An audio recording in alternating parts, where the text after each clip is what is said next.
Hi, I'm an old guy and I do maths, and today we're going to differentiate this expression here. Sine of x over e to the power of x. We're going to use the quotient rule to do it. You may not have seen the quotient rule written like this. You may be more familiar with the form of u and v. This is exactly the same. That stands for u, that stands for v. And I just find that it's a quicker and an easier format to work in. You can name this u and you can name this v, and you can use the formula that you're familiar with if you wish. This is exactly the same format.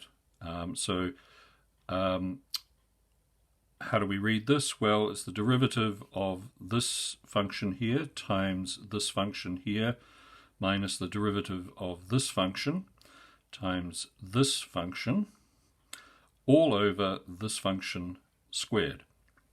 So let's do some filling in.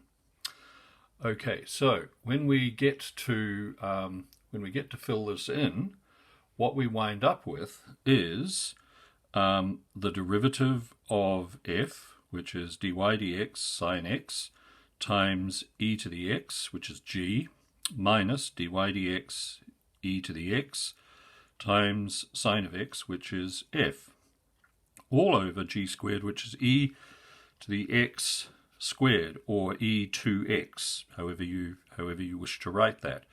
Now, let's sort out these derivatives.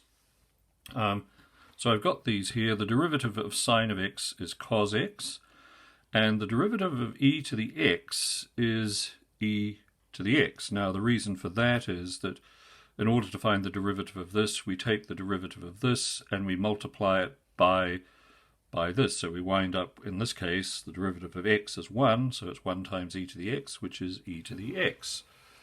Okay, so how does this all look when we tidy it up?